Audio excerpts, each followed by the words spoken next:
Bab 691. S membuka panel toko sistem untuk melihat sistem imbalan ramifikasi yang dijanjikan yang diklaim akan diterapkan di toko sistem. Sama dengan.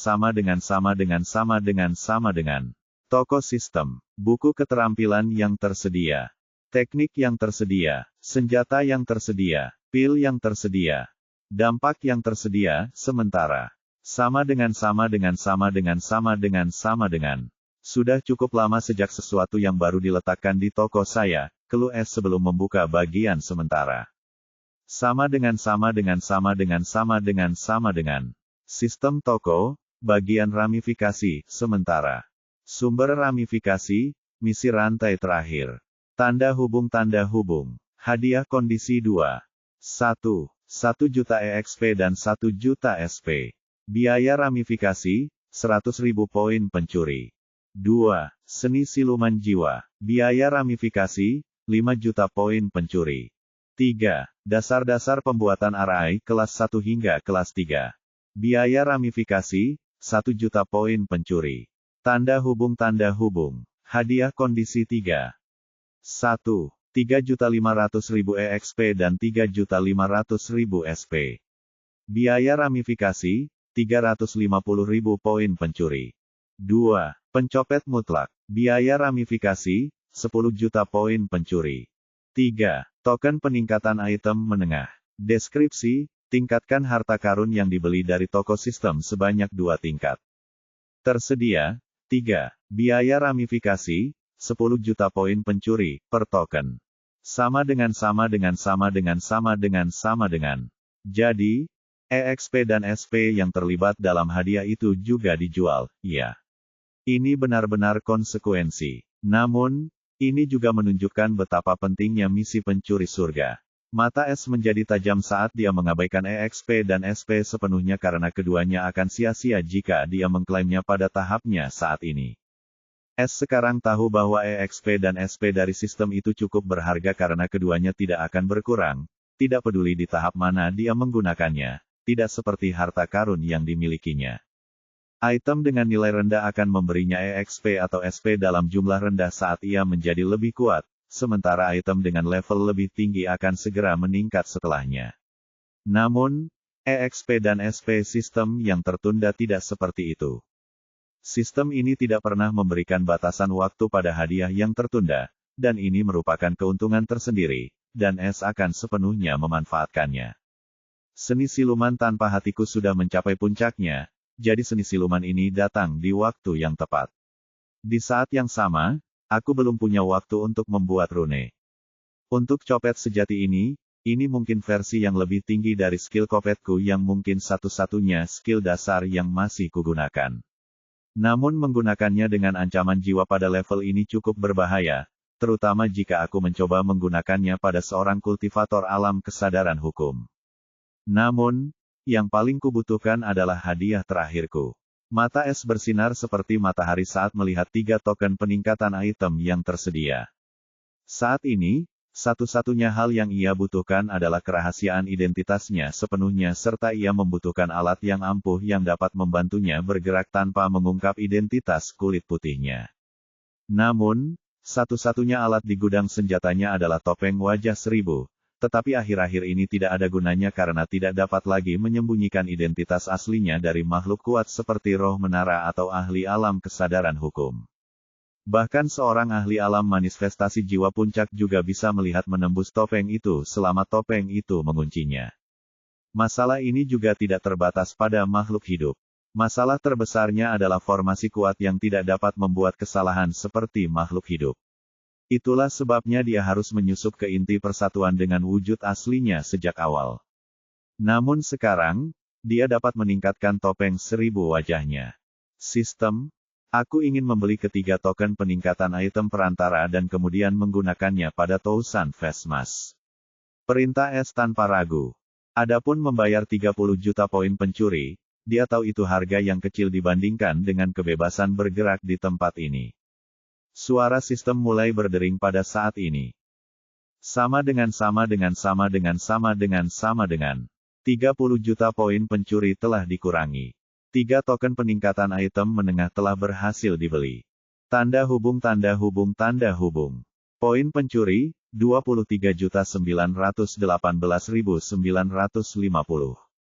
Tanda hubung tanda hubung tanda hubung. Apakah Anda yakin ingin menggunakan ketiga token pada topeng 1000 wajah item rune tingkat 3? Sama dengan. Ya, aku cukup yakin, jawab S tanpa ragu. Sama dengan. Token peningkatan item menengah telah digunakan pada Tousan Face Mask. Token peningkatan item menengah telah digunakan pada Tousan Face Mask. Token peningkatan item menengah telah digunakan pada Tousan Face Mask. Tanda hubung tanda hubung tanda hubung. Peningkatan topeng penipuan 1000 wajah telah selesai dengan 3 token peningkatan item.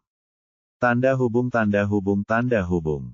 Topeng pencuri Myriad Vizard, item rune kelas 9. Kemampuan. Kapasitas penyimpanan muka, 10.000.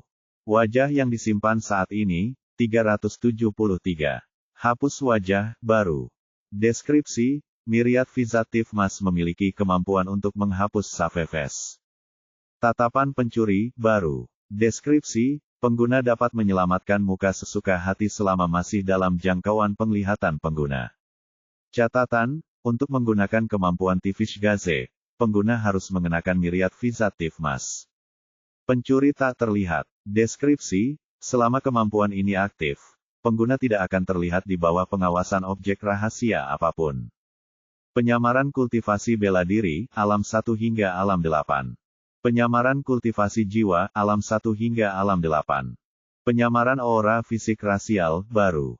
Penyamaran aura jiwa ras, baru. Batasan, tidak ada batasan di Mortal Sky Heaven. Sama dengan. Jantung S berdebar kencang setelah melihat kemampuan baru Myriad Vizard Mask, dan ketika dia melihat kemampuan Unseen Thief dan kalimat terakhirnya, dia hampir tertawa terbahak-bahak karena kegirangan. Tidak ada batasan di bawah langit fana. Aku bahkan bisa memancarkan aura kultivasi seorang ahli alam ke-8 sementara aku tidak dapat terdeteksi berjalan dalam formasi pengawasan apapun. Topeng ini adalah hal yang aku butuhkan, pikir S dengan gembira. Tanpa ragu, S mengeluarkan Myriad Vizard Mask yang baru. Topeng itu tidak berwajah dan selembut dan setipis selaput, dan warna hitam pekatnya berubah menjadi transparan sepenuhnya. Permata merah seperti rubi kecil di tengahnya juga telah menghilang. Jika S tidak tahu ini adalah harta karun kelas 9, dia akan mengira ini hanya topeng murahan. Terlebih lagi, saat dia menyentuh topeng itu, arus aneh tiba-tiba mengalir melalui tangannya. S terkejut, tetapi sesaat kemudian, sebuah hubungan aneh tiba-tiba terbentuk antara dirinya dan topeng itu, dan kenangan-kenangan asing mulai memasuki kepalanya. S tercengang karena semua kenangan itu adalah tentang kemampuan topeng pencuri Myriad Vizard dan cara mengaktifkannya. Sekarang, dia tidak perlu memberitahu sistem tentang cara menyelamatkan muka. Dia dapat melakukannya sendiri dengan satu pikiran sementara dia sekarang juga dapat menyingkirkan muka-muka yang tidak berguna yang telah disimpan selama 15 tahun. Dia tidak pernah diberi pilihan untuk menghapus wajah sejak dia mendapatkan topeng 2 wajah yang merupakan bentuk pertama dari Myriad Vizard Mask. Itulah sebabnya dia selalu selektif dalam memilih wajah karena tidak dapat dibatalkan, terutama saat slotnya terbatas. Akan tetapi, sekarang dia sudah punya 10.000 di antaranya, bahkan jika dia tidak menghapus yang lama, itu tidak menjadi masalah lagi. Jadi, ini harta karun kelas 9, iya. S sangat puas dengan topeng ini dan merasa 30 juta yang dihabiskannya untuk itu sepadan. Tanpa membuang waktu lagi, pikirnya sambil melangkah di depan topeng itu, pindai penampilanku saat ini. Topeng transparan itu tiba-tiba berkedip dalam cahaya hitam, dan S mendapat konfirmasi bahwa pekerjaan itu sudah selesai, yang membuatnya semakin senang saat dia meletakkan topeng itu di wajahnya. Saat topeng itu menyentuh wajahnya, topeng itu menghilang tanpa jejak, dan S merasa seperti tidak mengenakan apapun. Namun, dia dapat dengan jelas merasakan hubungannya dengan topeng itu, dan dia tahu topeng itu ada di wajahnya. Namun, dia akan tampak seperti ada di mata orang lain selama dia tidak mengaktifkan topeng itu. Tidak masalah jika dia terus memakainya. Kemudian S mengaktifkan wajahnya yang baru saja diselamatkan, dan ia merasakan arus listrik mengalir di sekujur tubuhnya. Ia tampak sama seperti sebelumnya, tetapi kenyataannya, S kini mengenakan penyamarannya sendiri. Dia kemudian mengaktifkan kemampuan pencuri tak terlihat dari topeng itu dengan ki surgawi. Lebih jauh lagi, dia dapat menggunakan semua jenis ki surgawi untuk menggunakan kemampuan ini, dan dia perlu terus memasok ki agar tetap aktif. Saat dia mengaktifkan kemampuan itu, dia menemukan kemampuan itu mengambil ki sebanyak peta takdir, yang mana itu cukup banyak, tapi dia tidak keberatan asalkan itu sepadan dengan harganya. Untuk mengecek kemampuannya, S membuka peta takdir langsung untuk melihat seberapa bahayanya dirinya saat ini, dan yang membuatnya benar-benar tercengang karena lokasi takdir hitam kini berubah menjadi lokasi abu-abu.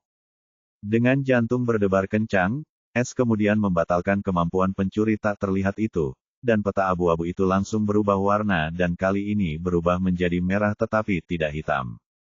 Walaupun hasilnya memuaskan, peta itu masih berwarna merah yang berarti masih berbahaya baginya. Sungguh formasi pengintaian yang kuat, pikir S muram. Namun, dia lebih dari senang dengan kerahasiaan sebanyak ini. Saya harus memulainya sekarang. S kemudian berdiri. Dia akan pergi ke sektor kultivasi untuk mengunjungi perpustakaan wilayah matahari luar. Bab 692. S keluar dari gua tempat tinggalnya sebagai White, tetapi sebenarnya, wujud aslinya kini telah dipulihkan, dan ia kini menggunakan harta karun kelas 9 miliknya untuk mempertahankan wujud White. Meskipun White masih S, wujud mereka sangat berbeda. Perbedaan yang paling mencolok adalah sekarang pesona alamiahnya sudah hilang, yang hanya muncul ketika ia menampakkan wajah aslinya, yang terkadang kurang bagus karena terlalu mencolok mata.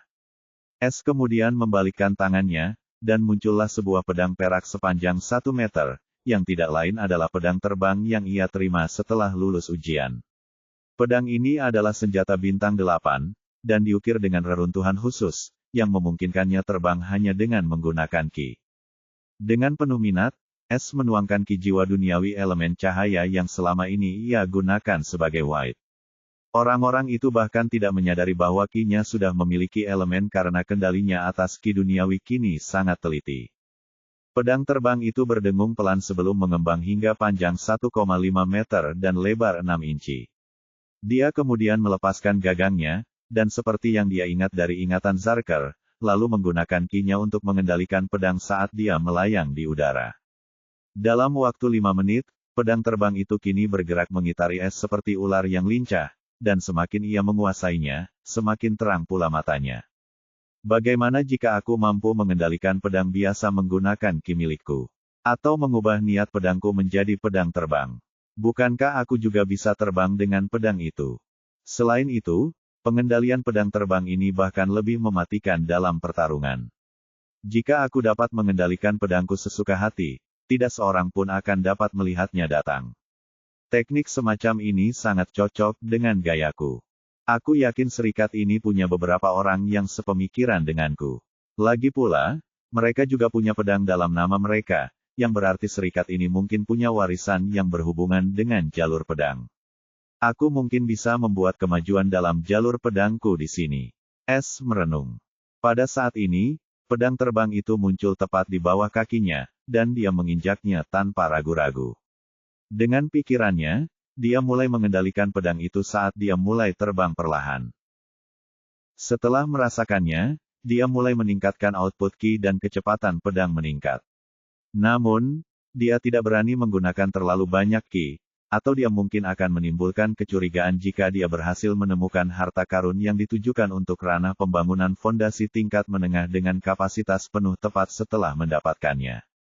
Sekarang, peta nasib itu tidak lagi hitam, melainkan masih merah, dan dia tidak bisa terus-menerus menggunakan kemampuan pencuri tak terlihat dengan tingkat konsumsi ki yang tinggi, terutama saat tidak diperlukan.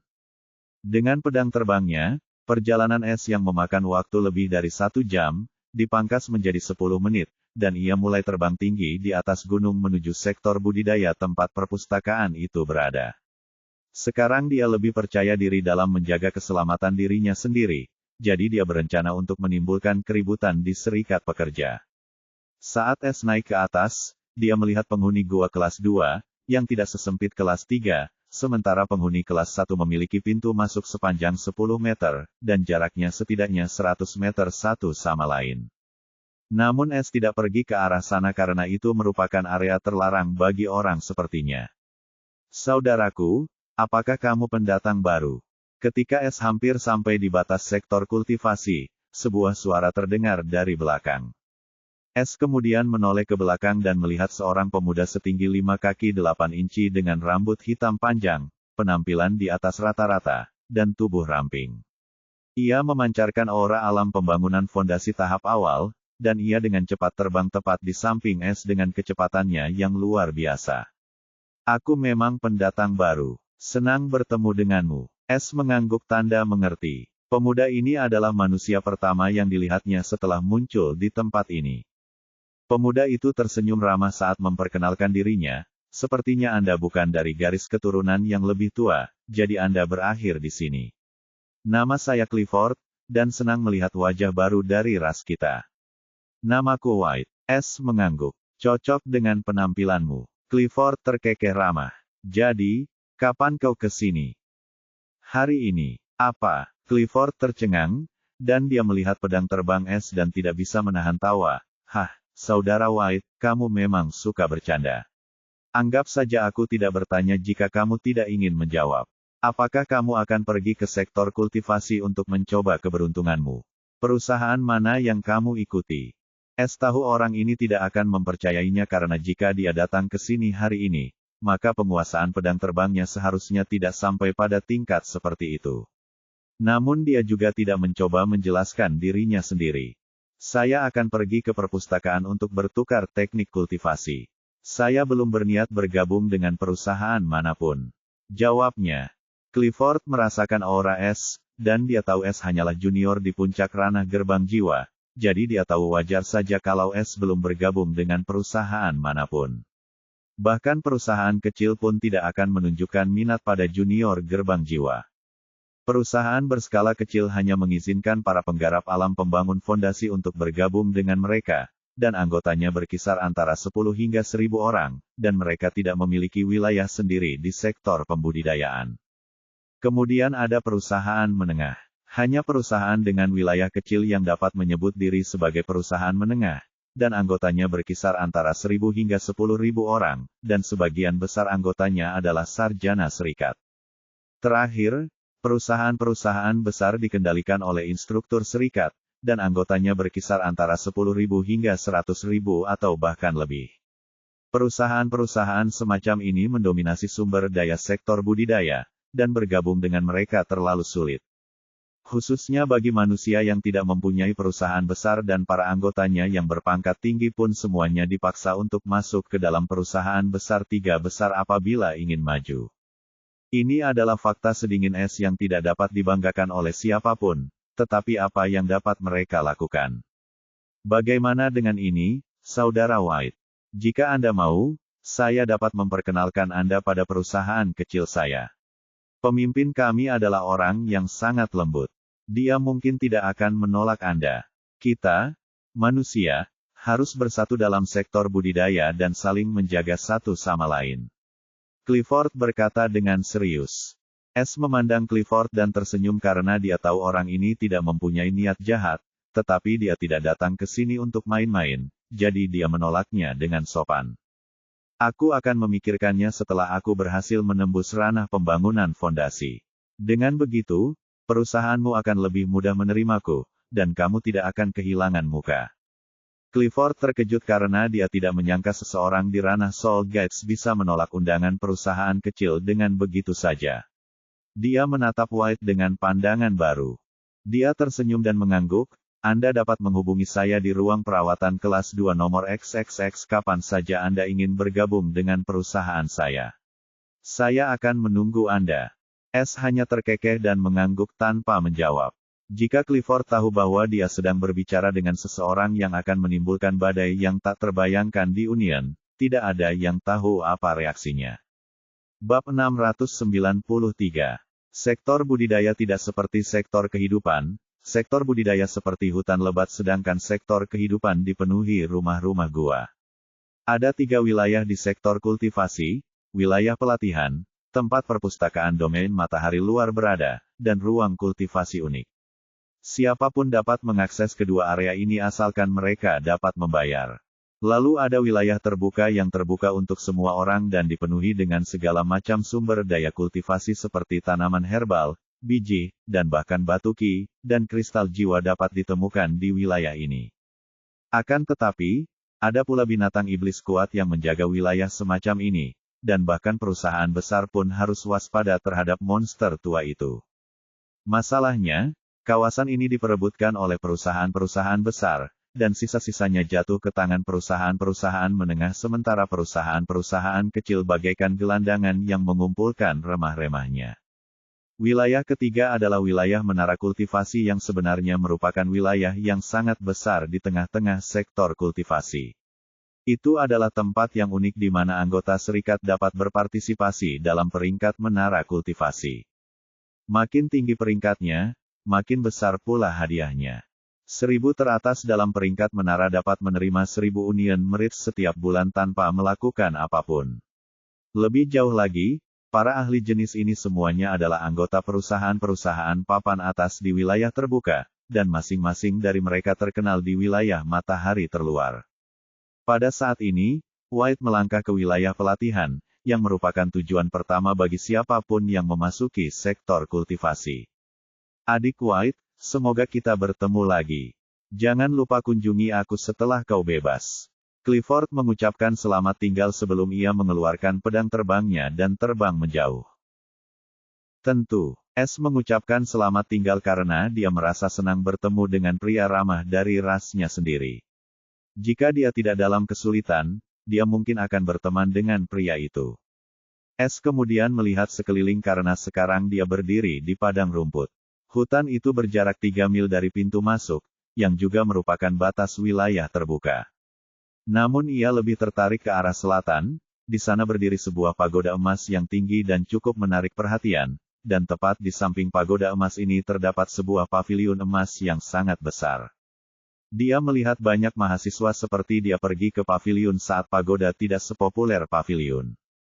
S tahu di mana tujuannya, jadi tanpa ragu, dia mengeluarkan pedang terbangnya sendiri dan terbang menuju pagoda karena dia bisa melihat kata-kata perak tertulis di pintu masuknya. Perpustakaan domain matahari Union, luar. Paviliun emas itu ditandai dengan kata-kata, Paviliun budidaya persatuan, luar. Jadi, cukup jelas kemana dia harus pergi, dan dia terburu-buru untuk kembali sehingga dia bisa mulai bekerja menuju misi pencuri surganya. S mendarat di jalan batu di luar perpustakaan dan berjalan menuju pintu masuk. Anehnya ada patung Wyvern emas di depan pintu masuk. Token serikat. S mendengar suara yang sama seperti yang didengarnya dari area kenaikan, yang cukup aneh karena dia bertanya-tanya apakah suara ini milik petinggi yang mengawasi setiap tempat penting di serikat. Meski begitu, dia mengeluarkan token serikatnya, dan saat dia melakukannya, mata emas patung Wyvern itu tiba-tiba menyala sebelum seberkas sinar emas melesat dari matanya dan mendarat di token di tangan S.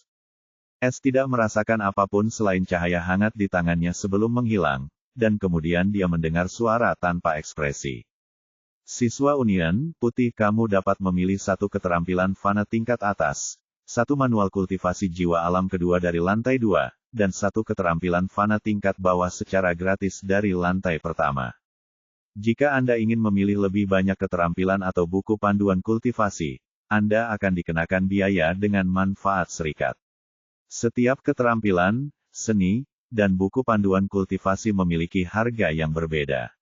Anda dapat menanyakannya kapan saja dengan bertanya dengan lantang. Dengan status mahasiswa serikatmu saat ini, kamu memiliki akses ke 3 lantai pertama. Sekarang kamu memiliki waktu 6 jam untuk memilih sebelum kamu harus pergi, dan setelah kamu pergi, kamu tidak dapat masuk lagi selama sebulan kecuali kamu membayar iuran serikat. Selesai dengan pengantarnya, pintu besar perpustakaan berderit terbuka. S memasuki perpustakaan dengan acuh tak acuh, dan saat dia melewati gerbang, dia tercengang saat melihat deretan rak buku kuno yang dipenuhi buku, dan mungkin ada puluhan ribu buku di rak buku tersebut. Ada 3 bagian, buku panduan kultivasi, keterampilan kultivasi, dan seni kultivasi, dan ini baru lantai pertama yang kemungkinan besar untuk alam gerbangki. Hal ini membuat S cukup heran karena dia tidak mengira orang-orang ini bahkan memiliki seni untuk alam gerbangki. Orang-orang ini benar-benar kaya, pikir S dengan mata berbinar saat dia berjalan menuju bagian keterampilan, yang dipenuhi dengan keterampilan manusia tingkat rendah. Keterampilan tersebut mudah bagi S, jadi ia memilih keterampilan pedang yang disebut Clam Slash, yang dapat ia tiru dengan mudah. Aku ingin lower grade mortal skill Clam Slash. Ucapnya keras-keras. Hanya ada pengantar di buku-buku itu, bukan skill lengkapnya. Hal itu jelas dilakukan agar orang lain tidak mengingat keterampilan apapun yang mereka inginkan dan memanfaatkan penelusuran keterampilan tingkat tinggi tersebut. Tiba-tiba sebuah cahaya menyambar entah dari mana, dan sebuah buku berwarna abu-abu dengan nama Clam Slash muncul di hadapan S. Ia tercengang saat mengambil buku tipis itu. Kamu telah menggunakan kesempatan gratismu untuk mendapatkan buku keterampilan manusia tingkat rendah. Kamu akan dikenakan Union Merits jika kamu memilih lebih banyak keterampilan manusia tingkat rendah. S terkekeh pelan sambil menyimpan buku itu sebelum dia berjalan menuju lantai 2 setelah menaiki tangga di pintu masuk. Yang kedua juga besar, seperti lantai pertama, dan hampir sama. Tanpa ragu, ia beralih ke bagian buku panduan kultivasi. Ia terkejut saat melihat ada berbagai macam teknik kultivasi, termasuk yang dapat meningkatkan peluang membangkitkan elemen yang diinginkan. Ada beberapa yang dijamin dapat membangkitkan elemen yang disebutkan, tetapi kekurangan dari teknik ini adalah pengguna harus terus berkultivasi dengan teknik yang sama hingga ke alam ke-8. Artinya jika seseorang berlatih teknik kultivasi elemen yang dapat membangkitkan elemen gelap, maka mereka memerlukan buku panduan alam tinggi untuk teknik yang sama atau membuatnya sendiri. Dalam kasus sebelumnya, selama mereka memiliki manual untuk setiap wilayah, mereka tidak perlu khawatir tentang masalah ini. Namun pada kasus terakhir, jika kebetulan buku petunjuk kultivasi hanya memuat catatan 3 alam, maka mereka perlu menghancurkan kultivasi mereka sendiri untuk berkultivasi ulang dengan teknik yang lain. Sebab, menciptakan teknik alam yang lebih tinggi untuk suatu elemen tertentu hanya mungkin dilakukan oleh mereka yang memiliki pengetahuan dan wawasan mendalam tentang elemen tersebut. Itulah sebabnya teknik-teknik seperti ini tidak populer, dan semua orang memutuskan untuk memilih mengikuti jalur elemen bawaan mereka dan hanya memilih teknik kultivasi elemen setelah membangkitkan elemen mereka. Dengan cara ini, mereka tidak akan dapat terikat oleh teknik kultivasi yang sama. Akan tetapi, berkultivasi dengan satu teknik kultivasi saja, ada manfaatnya tersendiri, apalagi jika teknik tersebut seperti teknik yang disediakan oleh sistem. Namun, S tidak tertarik dengan teknik kultivasi tersebut. Ia memilih teknik kultivasi jiwa acak untuk ranah pembangunan fondasi. Dia kemudian bergerak menuju bagian keterampilan di lantai 2 dan memilih keterampilan pedang lain yang disebut Snake Sword Draw. Itu adalah keterampilan menghunus pedang yang menyerupai Twin Demon Emergence miliknya. Setelah mengklaim semua hadiah gratis, dia bergerak menuju lantai 3. Bab 694. Lantai ketiga perpustakaan wilayah matahari luar sama dengan 2 lantai pertamanya. Alasan S datang ke sini sederhana, dia memasuki bagian kultivasi dan berkata, saya ingin buku panduan kultivasi termurah untuk wilayah Sungai Jiwa. Setelah beberapa saat hening, sebuah buku putih muncul di hadapan S sebelum suara tanpa ekspresi itu berdering. Buku panduan kultivasi jiwa fokus untuk alam ketiga ini, harganya 5.000 merit persatuan. Ini yang termurah. S tercengang karena dia tahu di dunia fana, 5.000 union merit merupakan kekayaan keluarga kelas 1 di kota persatuan resmi. Dia harus menggunakan beberapa trik sebelum mendaftar sebagai anggota resmi untuk mengumpulkan cukup banyak nilai serikat untuk melewati tangga kenaikan.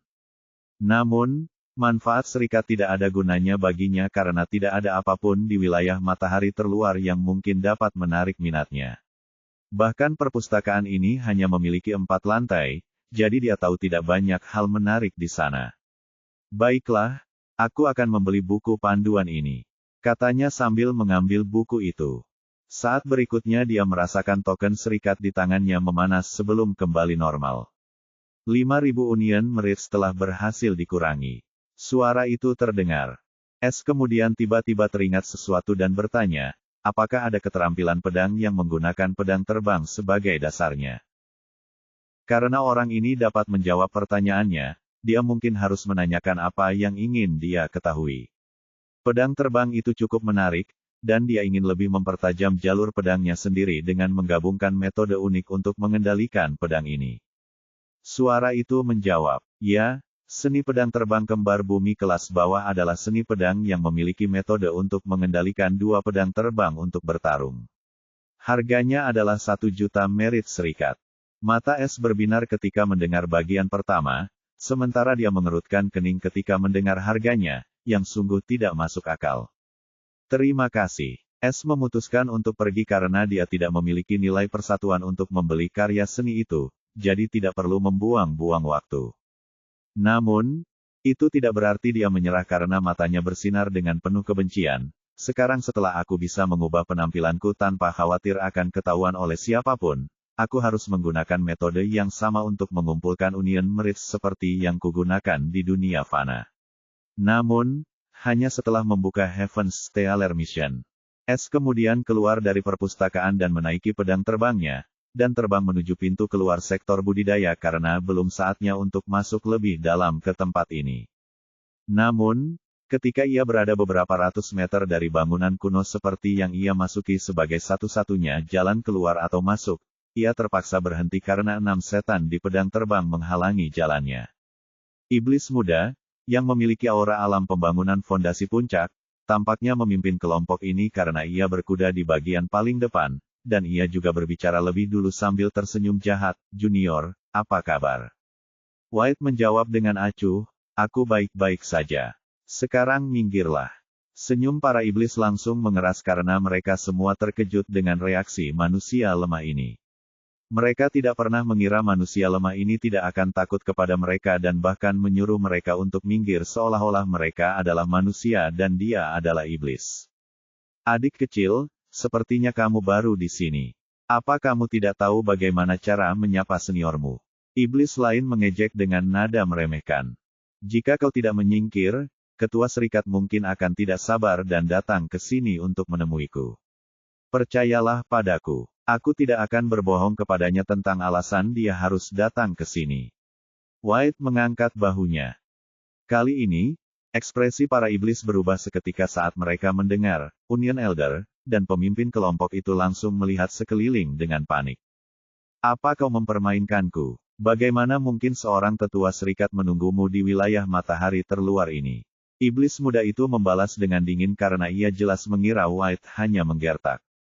S tidak ingin membuang-buang waktu lagi dengan gerombolan ini, jadi dia hanya menjentikkan tangannya, dan sebuah jimat kertas muncul dan melambaikannya di depan kelompok itu. "Apa kalian pikir aku bercanda? Bagaimana kalau kita cari tahu?"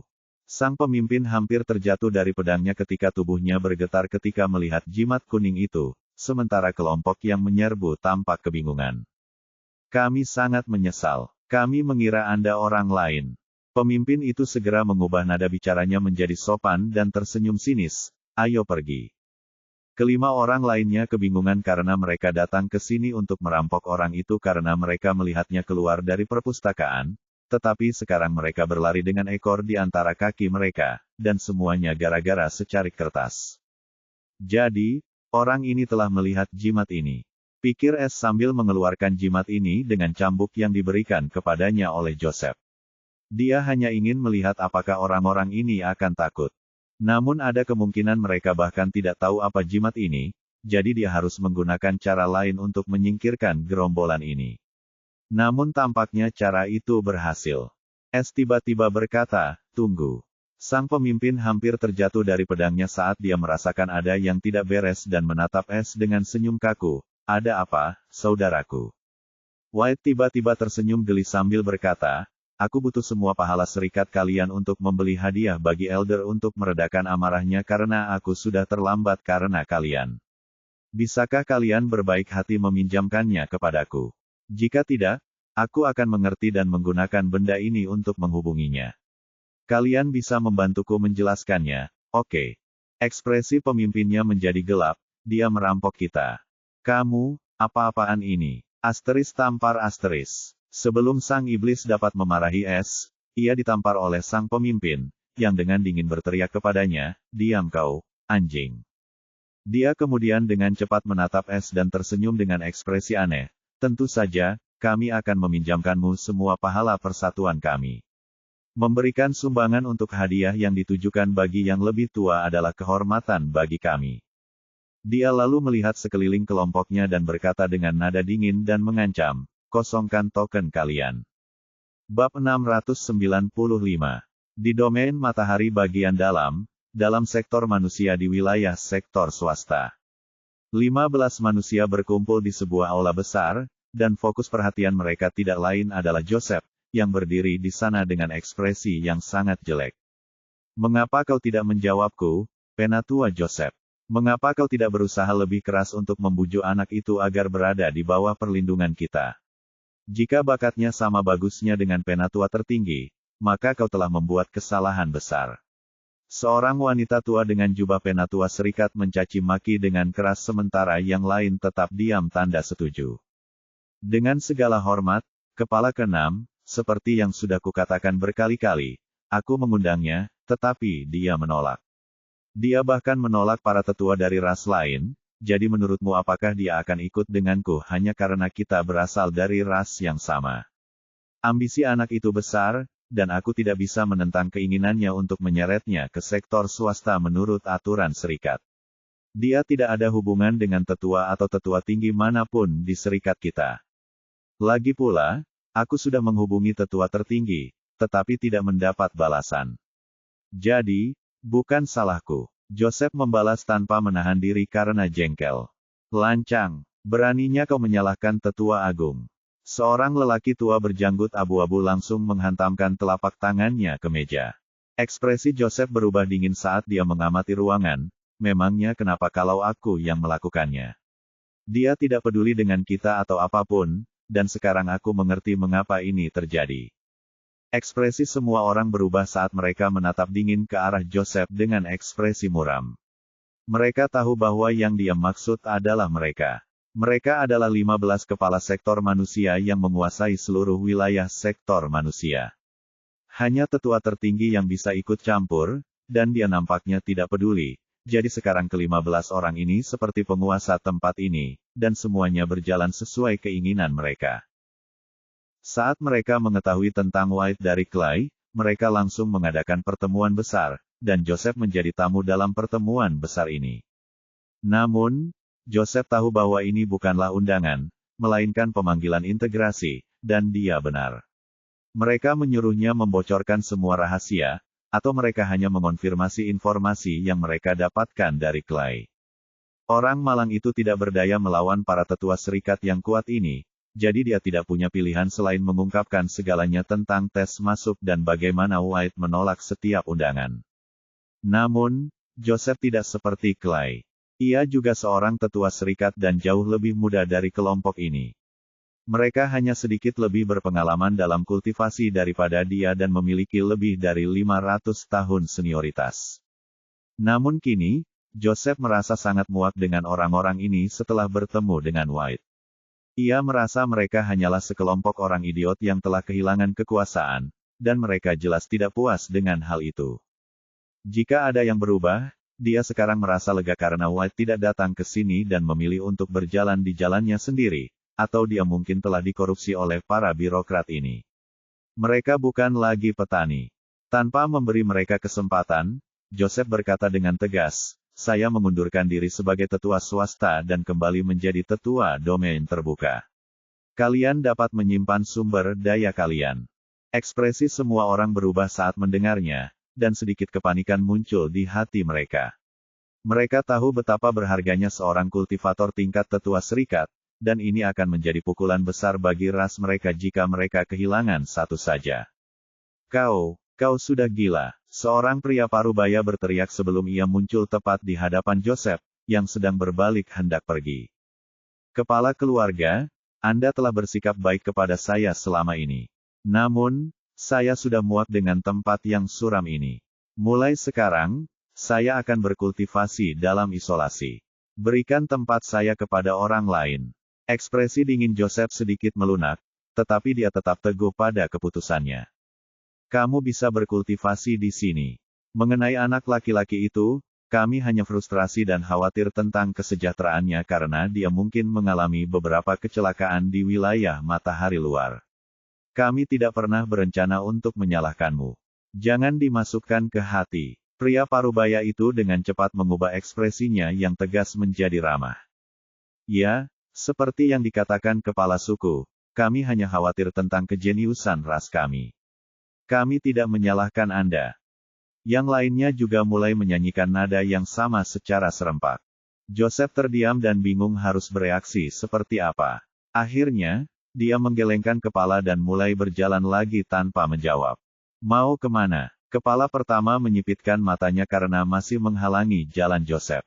Joseph menarik napas dalam-dalam sebelum ekspresi lembutnya berubah dingin.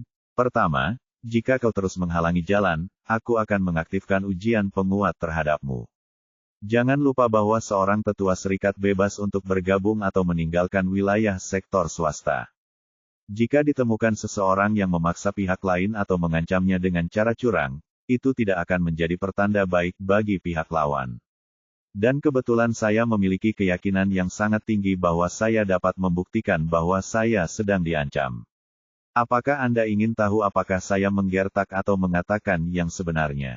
Sebuah token serikat ungu muncul di tangan Joseph saat ini. Hal ini membuat seluruh ruangan menjadi sunyi senyap, dan mereka semua menatap Joseph dengan tak percaya.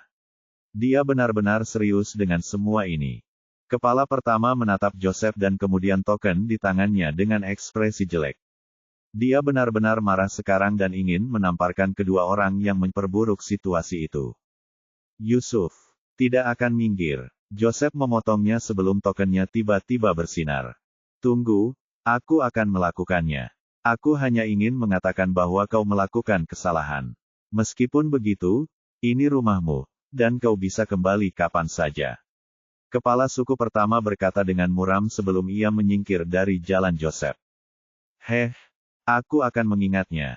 Joseph mencibir sebelum dia berjalan melewati kepala pertama dan meninggalkan aula tanpa menoleh ke belakang. Sekarang apa? Kepala ketujuh, yang merupakan seorang wanita muda, bertanya dengan ekspresi serius. Kepala pertama menjawab dengan muram, kita harus mengawasi anak itu. Jika dia seorang jenius, kita harus menangkapnya, berapapun biayanya. Begitu dia berada di bawah kendali kita bisa perlahan-lahan mengubahnya menjadi jembatan menuju kekayaan. Mata semua orang berbinar karena keserakahan saat mereka semua mengangguk dengan sungguh-sungguh. Bab 696. Sudah 48 hari sejak Es kembali dari wilayah budidaya dan mengurung diri di gua pribadinya. Selama ini, dia hanya fokus menaikkan pangkat Heaven's Stealer di Smanler. Pada saat ini, punggung tangan Es bersinar dengan dua simbol gelap, yang merupakan bukti sarung tangan pembongkar pencuri surga miliknya sedang bekerja. Tepat di antara tangannya, gumpalan kabut hitam pekat membungkus sesuatu, dan kabut hitam pekat itu tidak lain adalah Dismantle Key. Mata Es terfokus penuh ketika keringat tipis menetes di dahinya, dan matanya bersinar bagai kilat, prinsip pembongkar alkimia. Es dengan hati-hati mulai memampatkan ki pembongkaran dengan sarung tangan pembongkar, dan ki itu memasuki pil kecil, yang merupakan tanda dimulainya sinkronisasi. Dismantle Key dengan cepat terkompresi di bawah tatapan matanya yang tajam, dan akhirnya, Dismantle Key sepenuhnya tersinkronisasi ke dalam pil hitam. 8 titik biru kerajaan kecil telah muncul di pil hitam. Titik-titik kecil ini adalah bukti sinkronisasi yang berhasil, dan pil siap menjalani fase berikutnya. Tepat pada saat berikutnya, benang-benang halus berwarna biru tua mulai merayap dari jari-jari Es dan terhubung dengan 8 titik biru tua pada pil tersebut. Setelah itu, pil itu tiba-tiba mulai terpisah dari 8 titik, dan pecah menjadi 8 bagian kecil yang melayang di antara tangannya. Mata Es berbinar penuh percaya diri saat melihat fase kedua berhasil dan hanya fase ketiga dan terakhir yang tersisa. Dengan ekspresi serius, dia bergumam, prinsip pembongkar alkimia, bongkar, dan kondensasikan asal mula. Saat Es mengucapkan kata-kata itu, simbol-simbol gelap sarung tangan Dismanler di punggung tangannya mulai bersinar gelap. Di bawah tatapan mata Es yang serius, ke-8 kepingan kecil itu bergetar sebelum wujud mereka mulai berubah, dan dia bahkan tidak berani untuk bergeming karena dia tahu itulah titik kritisnya. Dengan demikian, sepotong rumput tiba-tiba berubah menjadi bilah rumput putih, lalu yang lain berubah menjadi gumpalan kecil cairan kuning. Begitu saja, satu demi satu, fenomena ini berulang hingga potongan rumput terakhir yang terbentuk tersisa. Ekspresi serius S tidak berubah, dia tampak lebih berwibawa. Dia tahu ini akan menjadi faktor penentu. Pada saat itu juga, potongan terakhir mulai berkembang menjadi bentuk berlian dan berubah menjadi batu permata berwarna persik. Setelah itu, simbol-simbol di belakang tangannya menghilang karena tugasnya sudah selesai. S menatap kedelapan material itu dengan mata berbinar sambil bergumam, akhirnya aku berhasil membongkar harta karun kelas 5, harta karun rahasia kelas 5, dan sekarang harta karun alkimia kelas 5 yang artinya. Tepat saat ia hendak bergumam, sistem mendahuluinya dengan pemberitahuan, sebuah panel muncul tepat di depannya. Sama dengan. Prasyarat untuk membuka terungkap kondisi misterius 1. 1. Alam keempat dalam perkawinan dan jiwa. Status, lengkap. 2. Pencuri surga pembongkar peringkat, kelas 5. Status, lengkap. Tanda hubung. Kondisi misterius pertama akan terbuka dalam 10 detik. Tuan rumah, silakan bungkus diri Anda dengan dismantle key dalam 10 detik. Peringatan, akan ada konsekuensi yang mengerikan jika host tidak menyelimuti dirinya dengan dismantle key pada saat kondisi misterius itu terbuka. Sama dengan. Ekspresi kegembiraan S berubah ketika dia melihat peringatan itu, dan dia bahkan tidak punya waktu untuk bertanya apakah ini mungkin atau apakah pembongkaran key akan berakhir dengan menghancurkannya. Namun karena sistem mengatakan dia bisa, maka itu berarti mungkin aman untuk melakukannya, dan dia sudah membuang 2 detik. Jadi, dia dengan cepat mengaktifkan Dismantler Gloves dan membongkar key yang mulai menyembur keluar dan mulai membungkus tubuhnya dengan kecepatan yang mengerikan. Ini adalah pertama kalinya dia berpikir untuk menggunakan key pembongkaran pada dirinya sendiri, apalagi menggunakannya. Namun yang mengejutkannya, tidak ada yang aneh terjadi, dan dia merasa seperti diselimuti oleh ketiadaan. Namun dia dapat dengan jelas melihat dirinya terbungkus dalam kabut hitam pekat. Dan sekarang dia hanya dapat melihat panel sistem dengan jelas tetapi tidak sekelilingnya. Sekarang apa? Pikir S sambil melihat panel, dan penghitung waktu baru saja mencapai 0, jadi kondisinya akan segera terungkap. Bohong jika dia bilang dia tidak takut, tetapi dia menantikan seperti apa kondisi ini nantinya dan apa yang harus dia lakukan untuk menyelesaikannya. Seluruh misi pencuri surga ini cukup menegangkan. Panel akhirnya berubah pada saat ini sementara suara sistem yang serius, yang benar-benar berbeda dari suara tanpa emosi biasanya, berdering. Sama dengan. Misi pencuri surga, memulai jalan pencuri surga. Kondisi misterius, 1. Segel rahasia. Persyaratan. 1. Temukan jalan menuju 2 wilayah rahasia Persatuan Pedang Matahari dan Bulan. Status, tidak lengkap. 2. Hancurkan 2 alam rahasia. Status, 0/2. 3. Kumpulkan inti luar angkasa Independent Secret Realms. Status, 0/2. Anggota rumah pencuri, diizinkan. Hadiah, tidak diketahui. Waktu, 5 tahun. Hukuman, kematian tanpa rasa sakit. Tanda hubung. Peringatan, host tidak dapat membuka panel misi ini tanpa terbungkus dalam dismantle key. Sama dengan. S terkejut ketika melihat misi tersebut, dan saat dia membaca lebih lanjut, ekspresinya berubah muram, dan pada akhirnya, dia mengerutkan kening. Segel rahasia, katamu. Lalu apakah ini berarti menghancurkan kedua alam itu akan menghancurkan segel ini? Dan ada 2 alam rahasia di dalam persatuan. Jika kau tahu sebanyak ini, maka kau juga pasti tahu di mana mereka berada dan mengapa begitu penting untuk menghancurkan mereka. S bertanya dengan cepat. Pengungkapan tentang alam rahasia ini benar-benar di luar dugaannya dan dia tidak hanya perlu menghancurkannya tetapi juga perlu mengumpulkan 2 inti mereka. Namun dia tahu bahwa serikat itu tidak akan membiarkan hal itu terjadi dan hanya menonton, duduk diam ketika seseorang mencoba menghancurkan wilayah rahasia mereka, terutama jika wilayah itu penuh dengan sumber daya eksotis atau harta karun seperti menara iblis kerajaan yang berada di sana. Misi ini hanyalah sekadar ide gila yang harus diwujudkannya dalam waktu 5 tahun, dan dia tidak punya petunjuk sama sekali bagaimana cara mewujudkannya. Sistem tidak dapat mengungkapkan apapun lagi, atau tidak ada gunanya melakukan semua ini. Yang dapat dikatakannya hanyalah, ikuti takdirmu. Bab 697. Sistem tidak dapat mengungkapkan apapun lagi, atau tidak ada gunanya melakukan semua ini. Yang dapat dikatakannya hanyalah, ikuti takdirmu. Mata S langsung berbinar tajam saat mendengar kata-kata ambigu dari sistem itu. Jika dia bahkan tidak bisa mengerti apa maksud sistem dengan mengatakan kepadanya untuk, ikuti takdirmu, maka dia sebaiknya berhenti saja selagi bisa dan menunggu kematiannya. Jadi, aku harus mengikuti arahan kompas takdir pencuri abadi, ya. S bertanya pada sistem, namun tidak ada jawaban yang diberikan seperti biasanya. Namun, dia tidak memaksakan hal itu karena dia sudah tahu bahwa dia benar, jadi dia tidak memerlukan konfirmasi dari sistem. Titik kompas masih menunjuknya ke atas di gunung domain matahari. Ada 2 gunung raksasa di dalam persatuan itu, dan sistem itu juga mengungkapkan bahwa aku perlu menemukan jalan menuju 2 alam rahasia di dalam persatuan pedang matahari dan bulan. Jadi, sangat mungkin kedua alam rahasia ini ada di 2 gunung ini secara terpisah.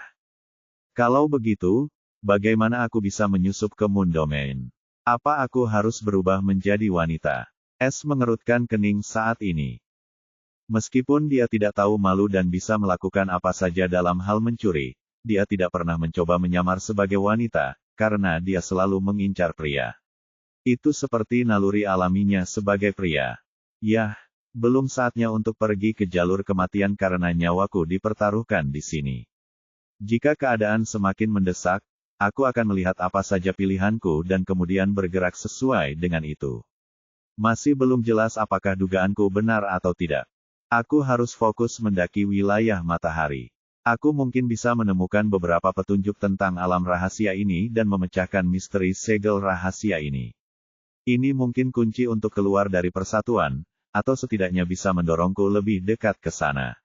Waktu adalah hal terpenting. Tanpa ragu, S menutup antarmuka sebelum ia berhenti menggunakan dismantle ki pada dirinya sendiri. Ia kemudian menghentikan kemampuan pencuri tak terlihat dari topengnya dan mulai memulihkan diri. Kemampuan pencuri yang tak terlihat telah menjadi andalannya selama 48 hari terakhir ini karena setiap kali dia berlatih prinsip pembongkar, dia akan menggunakan kemampuan ini dengan satu jenis ki sambil berlatih prinsip pembongkar dengan ki yang lain. Meskipun pada minggu pertama sulit untuk menggunakan kedua ki-nya secara bersamaan, terutama ketika dia harus fokus, dia sudah berlatih dengan peta nasib karena peta itu juga menggunakan ki jiwanya dan dia selalu menggunakan ki bela diri untuk mengaktifkan keterampilan bela diri surgawinya. Namun, semudah kedengarannya, hal itu sangat melelahkan bagi tubuh dan pikiran S, dan konsumsi ki-nya 5 kali lebih besar dibandingkan saat ia hanya menggunakan satu jenis ki pada satu waktu. Jadi, ia selalu perlu beristirahat setidaknya selama 4 jam sebelum ia dapat memulai lagi. Sekarang setelah dia menyelesaikan prasyarat misi pencuri surga, dia tahu apa yang harus dia lakukan sekarang. Jadi dia agak lega dan pulih selama 18 jam berturut-turut karena dia tahu dia harus berada dalam kondisi optimal untuk apa yang akan datang. Ketika S membuka matanya, dia penuh energi, seolah-olah dia telah tidur nyenyak. Dia berdiri dan mengumpulkan setiap susunan atau formasi yang telah dia buat di gua. Dia jelas tidak berencana untuk kembali. Setelah memastikan tidak ada yang tertinggal, ia membuka formasi penghuni gua, dan saat itu siang hari. Ia tidak melihat cahaya matahari selama lebih dari 1,5 bulan, jadi ia bertanya-tanya apakah sesuatu yang besar telah terjadi saat ia terkurung. Saat ia mulai terbang menuju sektor budidaya, ia mendapati semuanya sama saja, jadi ia mulai merencanakan apa yang akan ia lakukan. Jika saya ingin masuk ke sektor internal serikat, saya harus menjadi instruktur serikat, lalu saya harus lulus ujian masuk. Jadi, pertama-tama, saya harus meningkatkan peringkat serikat saya dari mahasiswa menjadi instruktur. Tetapi ambang batas untuk menjadi instruktur serikat adalah alam inti sungai, dan saya memerlukan buku petunjuk kultivasi alam inti sungai untuk menunjukkan kultivasi saya di alam inti sungai, yang akan menghabiskan biaya sedikitnya 50.000 UM. Bahkan para iblis yang ingin merampokku hanya memiliki sedikit lebih dari 12.000 UM. Jadi akan butuh waktu untuk mengumpulkannya. Aku bertanya-tanya apakah meningkatkan kultivasi seseorang dari gerbang jiwa sungai jiwa dan menjadi sarjana serikat dalam waktu lebih dari sebulan akan memberiku semacam hadiah prestasi seperti yang ada di ujian tangga kenaikan. Tidak hanya akan lewat sini, aku akan menarik lebih banyak perhatian pada diriku sendiri.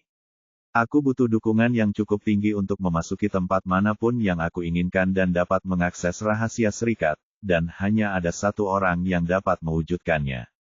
S berpikir dengan sedikit kelicikan.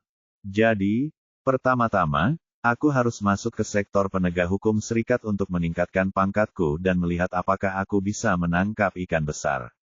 Jika tidak cukup, maka aku harus berusaha lebih keras.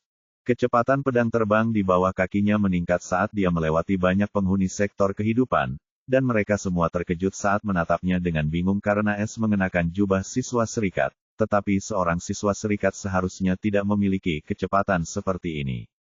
Mengabaikan semua orang itu, ia memasuki sektor budidaya. Kali ini, ia menuju ke sisi barat daya, di mana jalan beraspal lain yang bersih membentang lurus ke depan menuju sektor penegak hukum, yang cukup kosong dibandingkan dengan jalur sektor budidaya. Salah satu alasannya adalah jalur ini mengarah ke tepi wilayah matahari terluar, dan di atas sektor penegak terdapat wilayah persatuan dalam. Hanya mereka yang ingin mengevaluasi ulang barisan mereka atau mereka yang ditahan oleh divisi yang diperkuat dapat masuk ke sini. Jika ada yang ingin membuang-buang waktu sektor penegak hukum, mereka akan mencari kesialan atas kemauan mereka sendiri. Karena sektor penegak hukum juga seperti pengadilan hukum yang dapat memberikan hukuman kepada siapapun yang melanggar aturan serikat, dan bahkan instruktur serikat takut kepada divisi penguat dari sektor penegak hukum. Bab 698. Sektor penegak hukum bagaikan kota benteng yang besar, dan di sana tinggal anggota divisi penguatan yang misterius yang dipilih dengan cara yang misterius. Tidak seorang pun tahu apa kriteria untuk menjadi anggota divisi penguat, tetapi mereka selalu mengenakan topeng, dan tidak seorang pun pernah melihat wajah mereka. Itulah yang membuat mereka semakin menakutkan, karena mereka semua adalah sekelompok orang kejam yang akan melakukan apa saja untuk memaksakan hukum union dan selalu bersikap tidak memihak. Ada beberapa legenda tentang divisi misterius ini. Salah satunya adalah tentang seorang tetua tertinggi serikat yang mencoba menyuap seorang perwira berpangkat sangat tinggi dari divisi penguatan untuk melepaskan putranya dari tahanan karena beberapa kejahatan yang dilakukannya. Akan tetapi, dia bukan saja tidak memberi muka apapun kepada tetua tertinggi Union, dia bahkan menahannya karena berusaha menyuap seorang bala bantuan, dan yang paling mengerikan adalah tetua tertinggi Union bahkan tidak bisa membalas dendam terhadap perwira itu. Itulah sebabnya semua orang takut kepada sektor penegak hukum, dan tak seorang pun berani mengganggu sarang tawon ini. S mendarat di luar gerbang besar, yang dijaga oleh dua sosok berbaju besi putih yang memegang tombak putih panjang.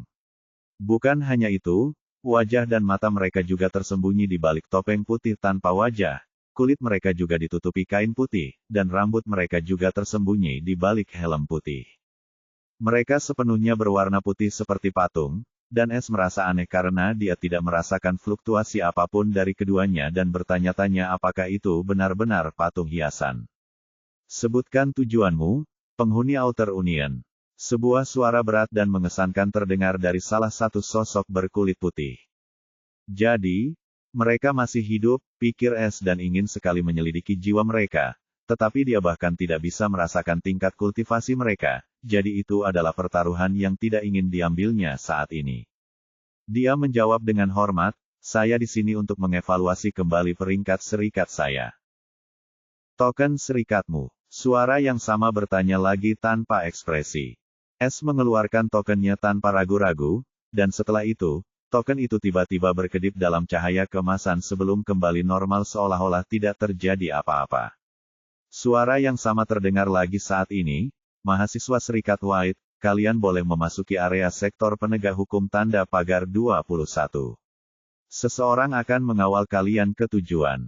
Ingatlah bahwa jika kalian mencoba keluar jalur dari jalur yang diberikan, kalian akan dihukum sesuai dengan aturan divisi penegak hukum.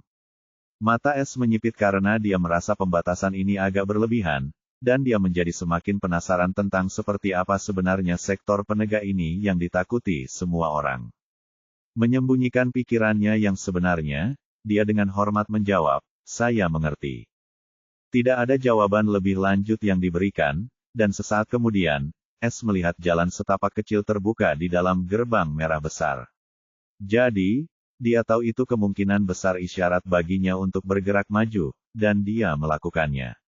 Gerbang itu sebenarnya adalah sebuah jalan setapak gelap yang panjangnya lebih dari 50 meter, yang seharusnya setebal gerbang-gerbang besar yang dalam pikiran S jumlahnya cukup banyak.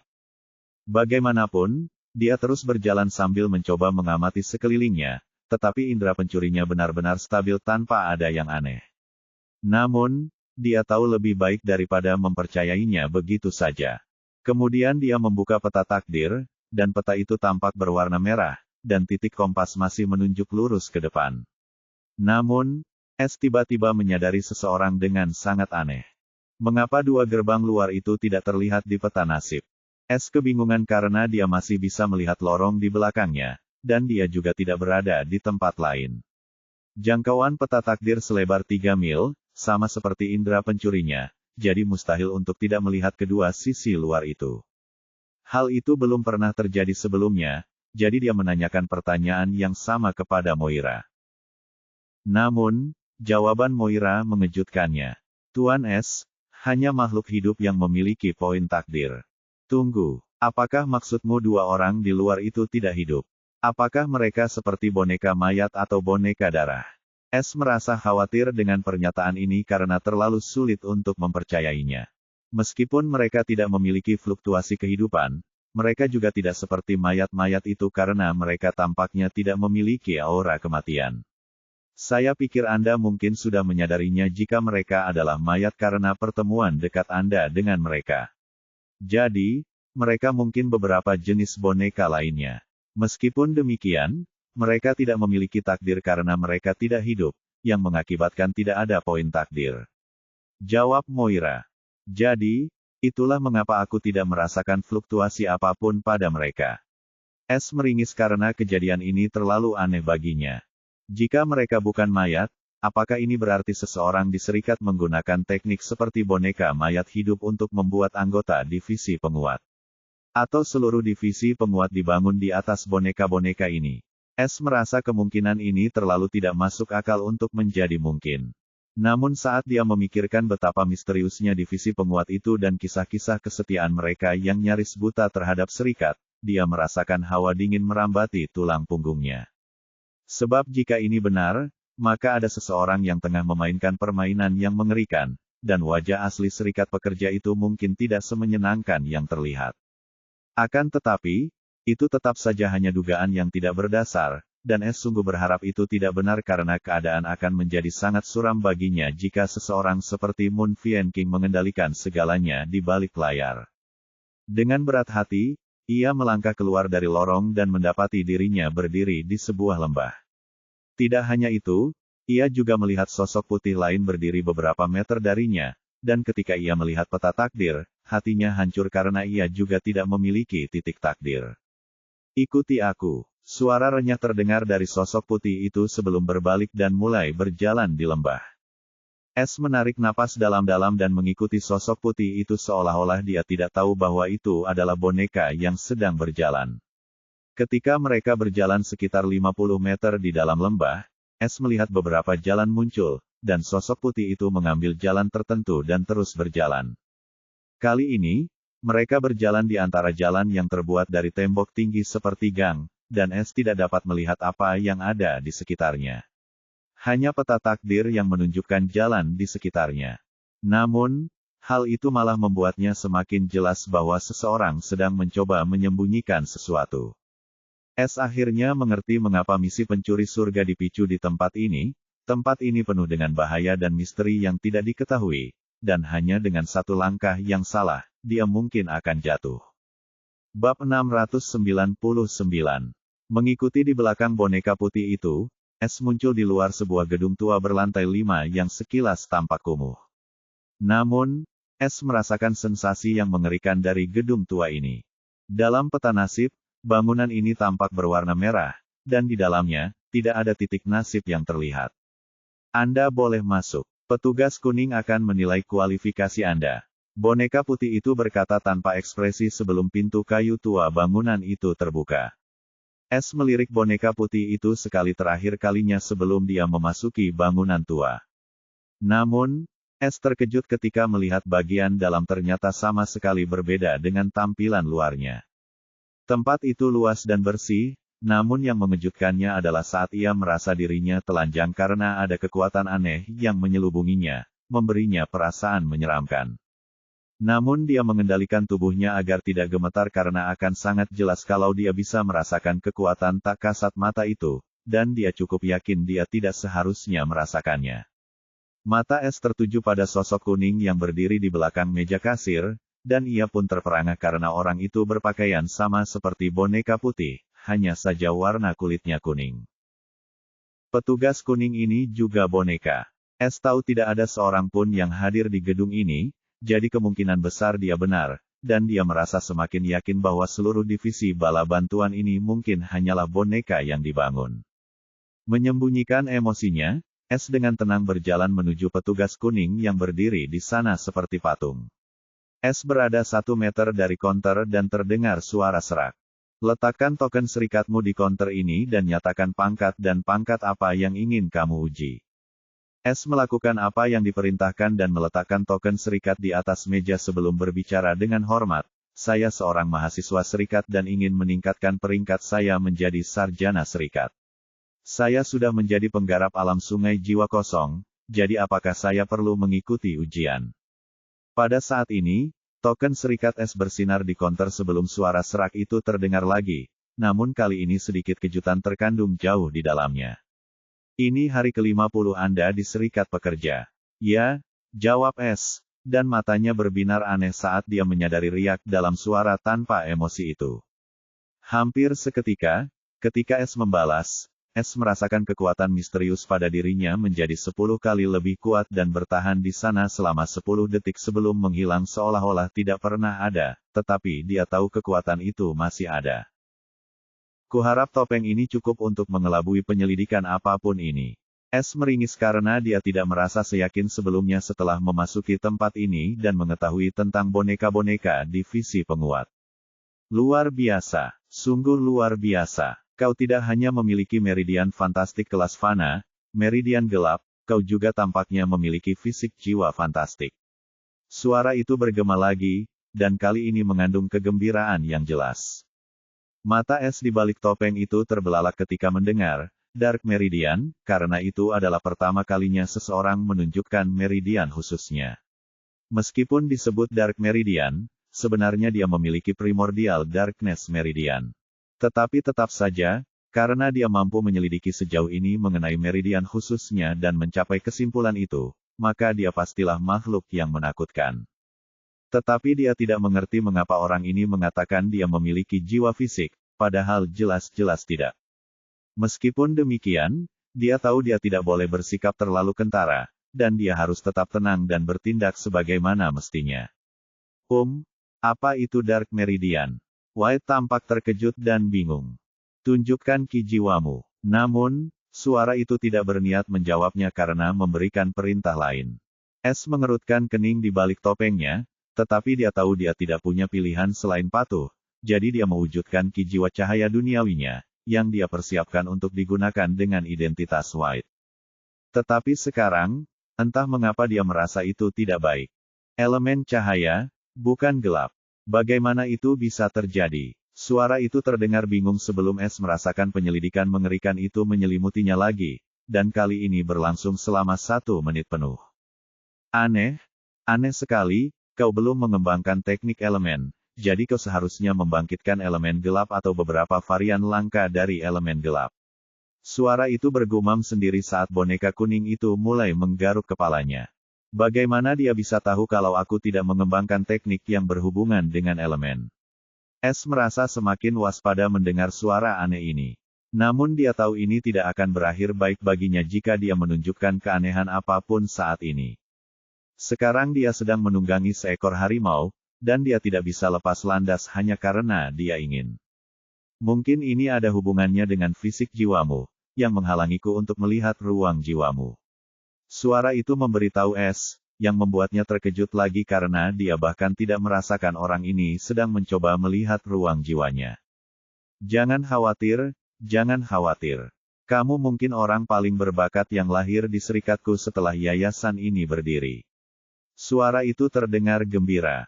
S tidak pernah menyangka semuanya akan jadi seperti ini, karena ia tidak pernah menyangka keunikannya akan menciptakan kesalahpahaman besar ini. Dia ingin tampil cukup berbakat untuk menarik perhatian Sun Lord, tetapi dia tidak ingin tampil sebegitu berbakatnya hingga bisa menarik perhatian monster tua yang menakutkan. Ini merupakan pertanda buruk baginya, terutama setelah dia bertemu dengan hantu tua Raja Iblis Bulan. Kurasa kau salah, senior. Aku hanya manusia biasa. Bagaimana mungkin aku pantas dipuji seperti itu? Kata White sinis. Meskipun berbakat, kamu tetap rendah hati, bahkan sangat baik. Kamu tidak pantas membusuk di tempat ini. Aku kenal seseorang yang sudah lama mencari murid yang cakap. Kurasa dia mungkin tertarik padamu. Biar aku hubungi dia untuk menanyakan apakah dia tertarik. Tunggu di sini. S tercengang saat melihat perwira kuning itu lenyap dan masih merasa itu semua hanyalah mimpi buruk. Sebuah gambaran yang sangat mengerikan muncul dalam benaknya saat ini. Jangan bilang kalau orang ini sedang berbicara tentang pemimpin sebenarnya dari serikat ini. Bab 700. S berdiri di sana dengan ekspresi agak gelap di wajahnya saat dia melihat ke arah tempat petugas kuning itu menghilang. Baiklah, sekarang setelah keadaan meningkat ke titik ini, tidak ada yang bisa kulakukan. Sebaliknya, ini mungkin bukan hal yang buruk. Karena orang ini tidak mencoba menyembunyikan meridian dan fisiknya, dia mungkin tidak peduli sama sekali. Dia juga mengatakan orang ini telah lama mencari murid, yang berarti dia mungkin hanya ingin mencari pengganti yang layak. Atau, pada akhirnya, itu mungkin hanya rencana lain untuk menggemukkan sapi sebelum menyembelihnya. Dia tersenyum kecut, pada akhirnya, aku perlu tahu tentang dua alam rahasia, jadi ini juga merupakan kesempatan yang bagus. Aku hanya perlu ekstra hati-hati dalam bertindak. Tepat saat dia merenungkan semua ini, dia merasakan sesuatu dan memfokuskan pandangannya ke tempat yang sama di mana petugas kuning itu menghilang. Dia terkejut ketika melihat petugas kuning itu telah kembali, tetapi dia tidak sendirian. Ada orang lain di sampingnya. Sosok itu tingginya 3 meter, mengenakan jubah emas dengan lambang matahari hitam, dan ada pedang emas tepat di tengah matahari hitam itu, sementara wajahnya ditutupi topeng hitam.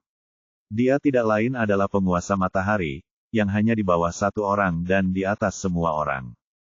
Namun, S tidak tahu sama sekali tentang hal itu, tetapi ia merasa seperti sedang berdiri di depan jurang dalam yang akan melahapnya bulat-bulat jika ia tidak berhati-hati. S memeriksa peta takdir dan meringis ketika melihat orang ini memiliki titik takdir berwarna hitam. Tidak hanya itu, dia juga ketakutan ketika melihat lingkaran merah lain di sekitar titik takdir ini, yang menunjukkan bahwa dia adalah musuh. Bagaimana mungkin aku menyinggung orang ini? Hati S hancur, dan dia merasa keadaan menjadi semakin buruk. Mata Sun Lord benar-benar tersembunyi di balik topeng hitam, tetapi dia jelas-jelas menatap S, dan tanpa peringatan apapun, dia muncul tepat di belakang S. Sebelum S bisa bereaksi, dia terkunci oleh tekanan mengerikan yang sama tingginya dengan hukuman surgawi sebelumnya. Saat berikutnya, tangan Sun Lord menekan kepala S, dan arus kuat memasuki tubuhnya. Dia merasa arus ini ingin menembus jauh ke dalam dirinya, dan dia tidak bisa menghindarinya. Suara terkejut Sun Lord terdengar saat ini, dan S merasakan arus listrik tiba-tiba mulai menguat. S tidak melawan sebelumnya karena dia tidak merasakan niat jahat dari orang ini sebelumnya dan berpura-pura benar-benar terjebak. Namun, sekarang dia merasa khawatir karena dia merasakan jiwanya ditusuk rasa sakit. Dia menggunakan pencarian jiwa padaku. Tatapan mata S tiba-tiba berubah menjadi pembunuh. Dia tahu sistem tidak akan tinggal diam kalau orang ini masuk ke lautan pengetahuannya, dan dia siap memanfaatkan momen itu sepenuhnya untuk membalas karena toh dia akan ketahuan juga. Namun tepat pada saat itu, Sun Lord merasakan sesuatu. Dia menghentikan jurus pencarian jiwa dan segera menarik tangannya. Berani sekali kau. Sebuah suara mengerikan penuh tekanan bergema di dalam gedung itu. Es terkejut karena dia tidak merasakan apapun dari suara ini, tetapi seluruh tubuh sang penguasa matahari bergetar sebelum lututnya mulai mengeluarkan suara berderak. Debuk. Seluruh lantai bergetar karena terkejut saat Sun Lord berlutut dan menopang tubuhnya dengan kedua tangannya sambil menahan diri agar tidak hancur. Dia tampak seperti anjing yang akan dilumatkan. Maafkan aku, Tuan. Suara memohon Sun Lord terdengar, penuh ketakutan. Es tercengang oleh seluruh kejadian ini saat dia melihat makhluk yang sangat kuat itu berlutut di sana seperti seekor anjing dan bertanya-tanya siapa yang bisa membuat orang seperti dia berlutut hanya dengan tekanan saja sementara dia bahkan tidak bisa merasakan tekanan apapun. Tetapi satu hal yang jelas, pemilik tekanan ini sama sekali bukan seseorang yang bisa dia ganggu, dan dari tindakannya saat ini, dia tampaknya peduli dengan White atau bakatnya. Apapun masalahnya, Es mulai merasa bahwa seluruh misi pencuri surga ini mustahil untuk bersaing dengan sosok yang begitu menakutkan yang mengawasi persatuan. Namun demikian, pertama-tama ia harus mencari cara untuk keluar dari kekacauan ini. Pada saat ini, tekanan pada Sun Lord akhirnya hilang saat dia terengah-engah seperti anjing sebelum dia perlahan berdiri. Bawa dia kepadaku, dan jika kau mencoba tipu dayamu lagi, aku akan memastikan kau tidak punya otak untuk memikirkan tipu daya seperti itu lagi. Suara yang sama terdengar tanpa maksud apapun kali ini. Namun, suaranya sama kuatnya seperti sebelumnya. Jantung Es berdebar kencang karena ia tahu ini adalah kesempatannya untuk melarikan diri, tetapi ia tahu ia tidak punya tempat untuk lari kecuali ia bisa menemukan cara untuk melarikan diri dari serikat itu. Orang ini akan menemukannya, dan kemampuannya terbatas. Jadi, ia hanya bisa berharap bahwa orang ini benar-benar sedang mencari siswa, atau setidaknya jika ia sedang merencanakan sesuatu, itu akan melibatkan proses yang panjang.